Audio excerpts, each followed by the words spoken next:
Hello BookTube, I'm Jonathan and welcome to Words in Time. Now in today's video, I'm very excited to share my top 10 sci-fi reads of the year. Now the criteria for the books on the list was pretty simple. 1, be at least somewhat sci-fi. 2, they could be released any year, but I had to have read them during 2021. And 3, I limited the list to one book per author, just in the interest of variety. So let's get into it with book number 10. My 10th favorite book of the year was Rendezvous with Rama by Arthur C. Clarke. Now, this book really captured my imagination. I love the premise, I love the science, and trying to picture the visuals was really trippy and a lot of fun. And I was really excited when I heard recently that it was announced that Denis Villeneuve is going to be directing a film version of Rendezvous with Rama. That'll be coming after the next Dune movie, so we probably won't get it till 2023 or 2024, but now's a great time to pick up this book in anticipation of that. And I did say in my review for this book that I was a little underwhelmed by the ending, but I also said that I would marinate it on that for a while.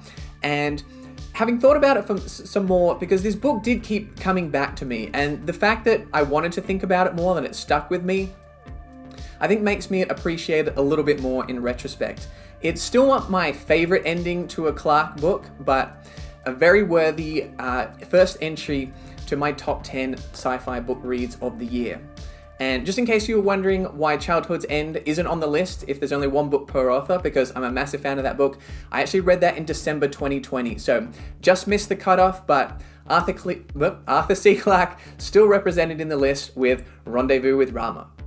My 9th favorite book of the year was Abaddon's Gate by James S.A. Corey, the third book in the Expanse series. So this was a bit of a make or break book for me with the Expanse series because I really enjoyed the first one, Leviathan Wakes, and then I thought Caliban's War introduced probably two of the best characters in the series, but aside from that, I liked the other aspects quite a bit less than I did Leviathan Wakes. But I thought this one was really a return to form for the series. I thought it took a few more ambitious swings and set up some things for the rest of the series that I'm really interested to delve into. I've already gone ahead and bought books 4 and 5, and I'll be reading those soon. So let me know what you think of The Expanse and Abaddon's Gate. It was my 9th favorite book of the year. Coming in at number 8, we have Chasm City by Alistair Reynolds. Now, admittedly, around 200 pages into this book, I was a little bit confused. I wasn't sure whether or not I was completely hooked by the story yet, but once Alistair Reynolds started tugging on some of those narrative threads that he had weaved for us and started to unravel, some of those jigsaw pieces started to fall into place as we mix our metaphors there, I was totally hooked. I really enjoyed the way this book came together. I thought it was really cleverly done, the way he built the world, introduced the technology, and most of all, the way he explored the themes of identity and memory. I think this is a really smart book. I didn't quite love it as much as House of Suns, which is one of my favorite books, but it definitely made me want to read more by Alistair Reynolds. I have picked up Pushing Ice, a standalone by him, and then at some point in the future, I will be reading the Revelation Space series. So let me know if you've checked out that or Chasm City. I liked it a lot. 8th favorite book of the year. Moving on to my 7th favorite book of the year, we have A Memory Called Empire by Arkady Martine. Now, I snuck this one in at the very end of the year, and I'm very glad I did so. It is a space opera, although there isn't much action, and I would say the pacing is slow to medium, but what it does focus on, it executes really well. It really dives into characters and relationships, secrets and lies, culture and language. If you're looking for a book that has a good mystery and you would really enjoy things like power dynamics and ambassadorial trickery and that kind of thing, I think you'll really appreciate A Memory Called Empire.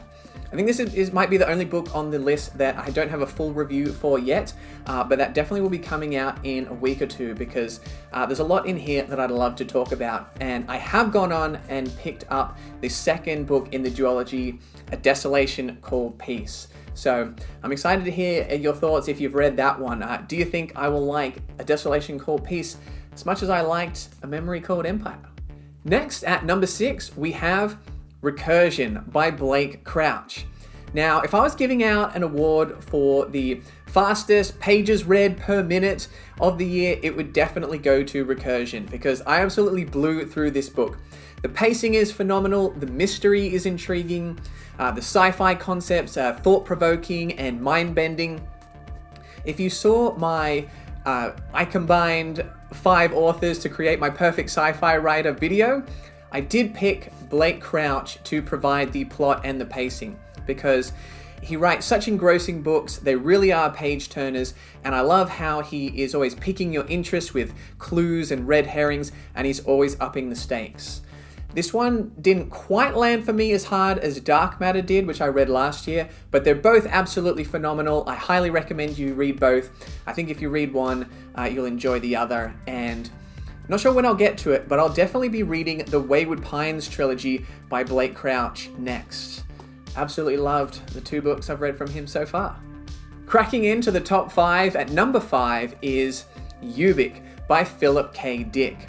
Now, this was a bit of a make or break book for me again with this particular author, because I read The Man in the High Castle and I was a little underwhelmed, but I do love a lot of Philip K. Dick adaptations, so I definitely needed to give him another chance, and I tried out Ubik. Now, this is a pretty thin book, only around 200 pages or so, and around 100 pages in, I was thinking, okay, this is somewhat interesting, but I'm not sure what's really keeping me... Oh, okay, this is what's keeping me around. Around halfway through, it starts to get really weird, really trippy, very interesting, and I couldn't put it down in the back half. It went from somewhat holding my interest to making me question everything. The second half of this book is absolutely awesome. One of my favorite 100-page stretches in any book that I've read this year or ever, perhaps.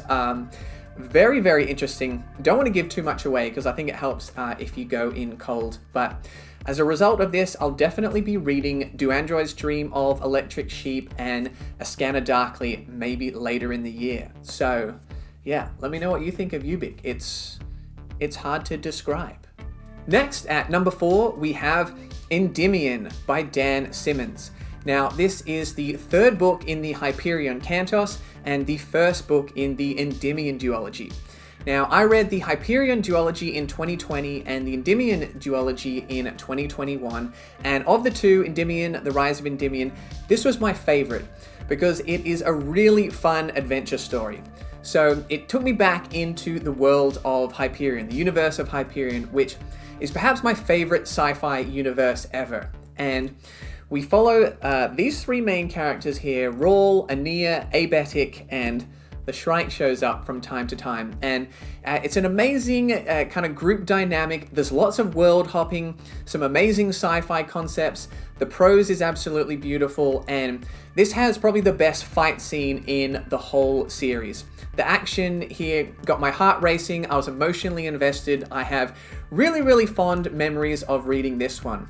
I did enjoy The Rise of Endymion as well, but it was a little bit more slow and philosophical.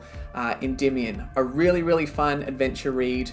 And I know the sequels are a little bit divisive, a little bit controversial amongst the Hyperion fan base, but for me, Endymion was a hit. Coming in at my 3rd favorite book of the year, we have Flowers for Algernon by Daniel Keyes. Now, this book took me on a real literary and emotional journey. The way this book is written using journal entries from the perspective of our main character, Charlie, and how they change as his intelligence changes as the result of an experimental surgery was so fascinating to me. To see it not just through the narrative, but through the writing itself. And it packs an emotional punch as well. If I had to give an award for the best page that I read this year, I would give it to the final page of Flowers for Algernon. If you heard someone in your neighborhood crying uncontrollably about a week before I posted my Flowers for Algernon video, it definitely wasn't me, okay? Nope, not a chance. This definitely did not have me emotionally wrecked for days afterwards, okay? This is something that really stuck with me. I think it might not be the most consistent book that I read this year, but in terms of having an impact, a lasting impact, I think this is a book that I'll probably remember for the rest of my life. So I cherish this reading experience. If you haven't read it, please pick it up, give it a try. I hope it means as much to you as it does to me. All right, we're down to our final top 2 books of the year, and we're kind of entering a territory that isn't just best books of the year for me. These are now some of my favorite books of all time. And for number 2, I went with Children of Time by Adrian Tchaikovsky. Now, I absolutely love this cover. I think the green screen effect might mess with it a little bit, but that's all right. What's even more important than the cover is what's inside.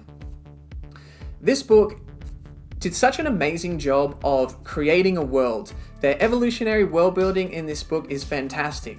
The way we see the creation of societies, new technologies, the way that I was invested in spider characters, more than I ever thought was possible, was just so impressive to me. And while I thought the book was pretty good about 2/3 of the way through, the last third of the book is absolutely incredible. It really stuck the landing both in terms of how it wrapped up the plot and conveying an emotional message that stuck with me beyond the reading experience. I think this is one of a handful of books that I can truly say impacted my worldview, changed me as a person, the way that I connect with people and the way I connect with the world, I honestly think has been affected by this book. I think this book did something really, really special.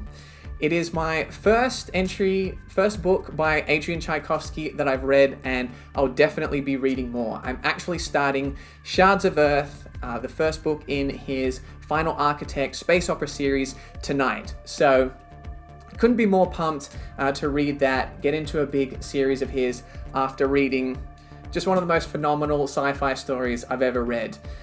Let me know if it impacted you as much as it did me, if you've read it, and if you haven't if you haven't read it, pause the video, go read it, come back, finish the video.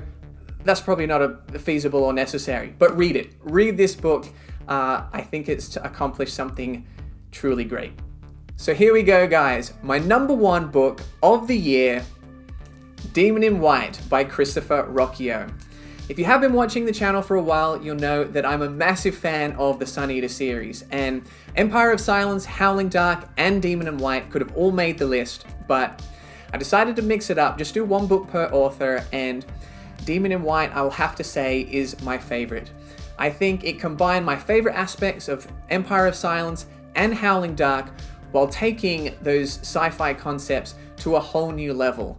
I feel like I've become more attached to the characters, we've explored the world in more depth, and I'm just more and more excited to see what happens next in Kingdoms of Death coming out in March. This is my favorite current sci-fi series, and depending on how the rest of the series goes, could end up being my favorite sci-fi series of all time. If you haven't read Sun Eater yet or started the series, now's a great time to get into it because book 4 and 5 are going to be coming out in March and December of 2022, and I believe there's going to be a short story collection released as well. So lots of amazing Sun Eater content. If you're a fan of fantasy, big sci-fi ideas, deep characters, awesome action, this has one of the best action scenes of the year. Probably this and a fight scene in Endymion were probably the most excited that I was reading a book all year long. So if you're interested in any of that, as well as beautiful prose, definitely pick up Sun Eater. So there you go, guys. Those are my top 10 sci-fi books that I read in 2021. If you've read any of them, get down in the comments and let me know what you thought of them. And if you haven't read them, let me know whether they sound like your thing and whether you'll be picking them up. I'd really like to hear your top reads of the year as well. It's a never-ending battle against the TBR list, one that I'm constantly losing, but I want to hear your thoughts and recommendations and sci-fi books that I should be checking out this year in 2022. I hope you enjoyed the video. If you did, make sure to like and subscribe because, as always, there's more sci-fi content coming soon.